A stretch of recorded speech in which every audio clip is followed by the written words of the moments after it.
कालीकोटको नरहरिनाथ गाउँपालिका स्थित सुनथरालीमा 38 वर्ष लगाएर विमानस्थल निर्माण गरिए पनि जहाज उड्ने टुङ्गो छैन। 7 वर्षअघि नै परीक्षण उडान भए पनि नियमित उडान नभएपछि स्थानीय निराश भएका छन्।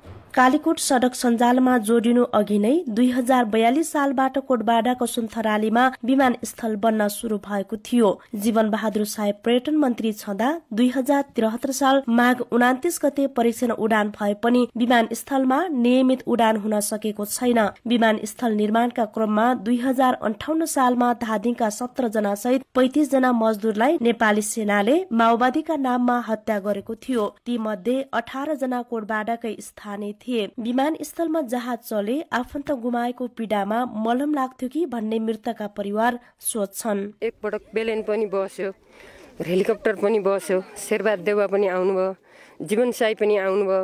हामीलाई एकदम खुसी लाग्यो। जति बेला धादिङका कुल्ली मारेको बेला हामीले त्यस बेला हाम्रो जस्तरी खुनका कुला उस्तरी हामीले आँसु बगाएका, जनताभरि हामी रोएका। अब कोही पुरुष मान्छे घरमा बसेनन् डरले।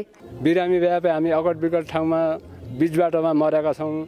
कोहीमा हाम्रो क्षति भएको छ। अब यो सञ्चालन हुनु पर्यो भन्ने हाम्रो आशा छ। सुनथराली विमानस्थल कालीकोटवासीको सडक भन्दा पनि पुरानो सपना हो। सडक पुगे पनि भरपर्दो छैन। आपतकालीन स्वास्थ्य उपचारको खाँचो परेमा सडकको दुरावस्थाका कारण बाटैमा ज्यान गुमाउनु पर्ने अवस्था छ। नियमित जहाज उडान भएमा यो दुःख पार लाग्ने आशा यहाँका स्थानीयलाई छ। हिँड्न नसक्ने दिदी बहिनी दाजुभाइहरू पनि एयरपोर्ट भएपछि पेलेनमा जाउँला बमेट हुने मान्छेहरूलाई पनि त्यस्तै हुन्छ भनेर अब पर्खिराखेका छन्। महिला सुत्केरीहरू कुनै अप्ठ्यारो भएका बिमारी अपरचोट लुटे पटक लागेका केही दुर्घटना भएकाहरू हामी तुरुन्तै सुर्खेत नेपालगञ्ज लिन्थ्यौँ। यो प्लेन उद्घाटन छिटै भइदिएको भए। विमानस्थल निर्माणमा 42 करोड भन्दा बढी बजेट खर्च भइसकेको छ। 690 मिटर लामो धावन मार्गमा दुवै तर्फबाट अवतरण गर्न मिल्ने बनाइएको छ। हप्तामा एउटा उडान गर्न सकिने यहाँका जनप्रतिनिधिको दाबी छ। यो गाउँपालिकाको भोलिको सम्भावना र अहिलेको गतिशीलतालाई पनि निरन्तरतालाई हेर्दाखेरि चाहिँ यहाँको चाहिँ यो विमानस्थल चाहिँ चल्छ।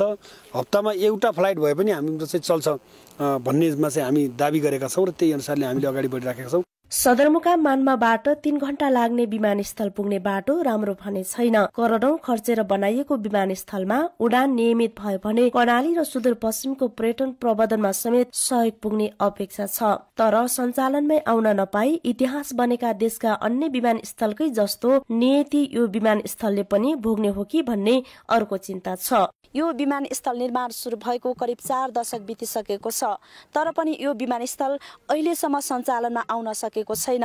कान्तिपुर समाचारका लागि सहकर्मी कमल पन्त, सरोज ओली र सरिता चलाउने, कोटबाडा सुनथराली विमानस्थल, कालीकोट।